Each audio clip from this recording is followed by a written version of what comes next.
Hello, Larry. How you doing? This is Christian down here in Santiago, Chile, doing my entry to your contest, to your 65 years old contest. First of all, congratulations, getting to that age and looking so good, so well. Please share us with how you're doing that. Maybe you have a secret to eternal youth. You ask us a really cool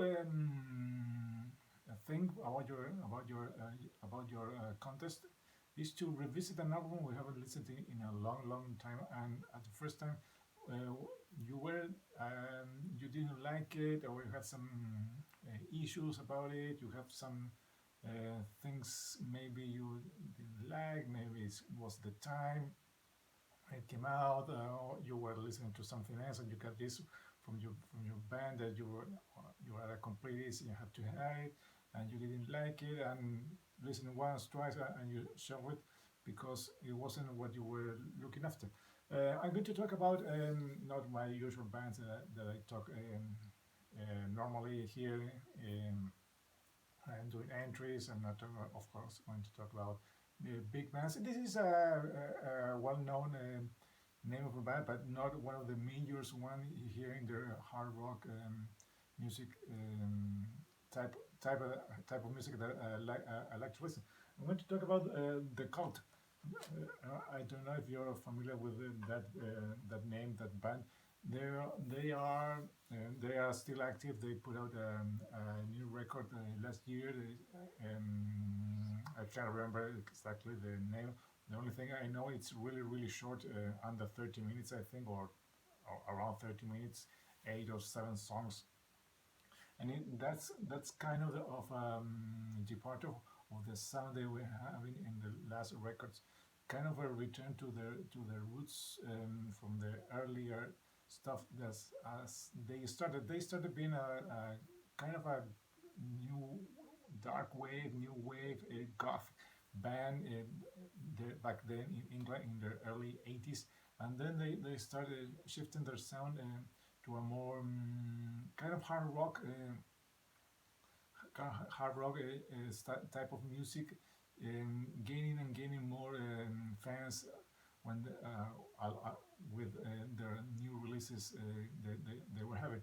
And the one I'm going to talk about is the one that they put out in the early 90s. It's their self-titled album, just titled The Cult. It has this really weird big horn animal here. I don't know if you can see. Let me take it out of the U case because it's really sunny here. There you have it, a better look about it. This one is, as I was telling you, this was released in '94. It came after three very successful albums. This one is Electric. This was one of the biggest break because they changed it and they were more into hard rock type of music. Really good one. Then they have I think their most famous and well-known album. This is Sonic Temple. This is really good. It's even a little bit more hard rock, a little bit more heavy, but it's still a good one. This one was produced by Bob Rock. That's why you have that sound. And this one was produced by Rick Rubin. So two big names. Then they change a little bit and they add some kind, even some gospel chorus here. This one is Ceremony from '91, I think. Yes, and this was produced by Rich Sito. So they changed producer, and then they came out with this one. This one was produced. I can't remember the name. This one was also produced by Bob Rock, but this one is it's different. And at first, I did not like it very much because it's not what I was showing before. It's not this one. This is it's not hard rock.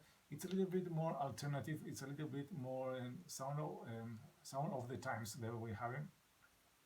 And they have changed the lineup again. Uh, the, the two main guys were still here in the band, of course, Bill Duffy and Ian Asbury, but they have two new members, a new drummer, and a new bass player. But you can tell they changed the sound. They have a more alternative approach to the music. not grunge, but different. Not hard rock, but not grunge. They went into some kind of middle term, trying to not trying to please the fans because they sometimes they say they care about the fans. Sometimes they don't care. They like to make music that they like. But this one is good. It's different, of course, for the three previous one, and it's also different from the one that came after one. After this one, they had a kind of a long gap between this one and the next one. It's Beyond Good and Evil. That's really more heavier, sound more groovier even.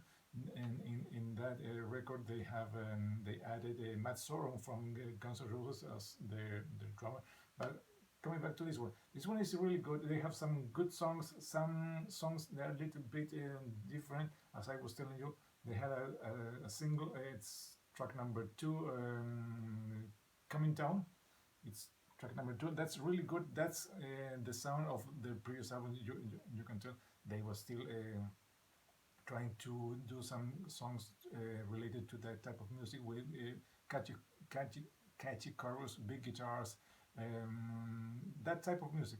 But then they change and they add some not keyboards, but the use of electronics in the sound of a couple of songs like Joy and Star, those songs over there. Overall, it's a good album. I don't like it very much, but I have seen another reviews from other cult fans, and they rank this one really high. To me, it's not what I like about the band. I like the more hard rock type of records. Not this one. That's kind of a departure of when I discovered the band. I discovered the band with Electric and with Sonic Temple. So that's the type of music that I like about the band.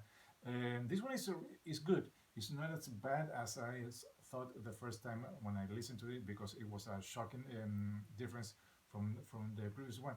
But it's good. It's number one, number two for me. No, maybe 4 or 5 years. That's how I rank it in the catalog of the cult.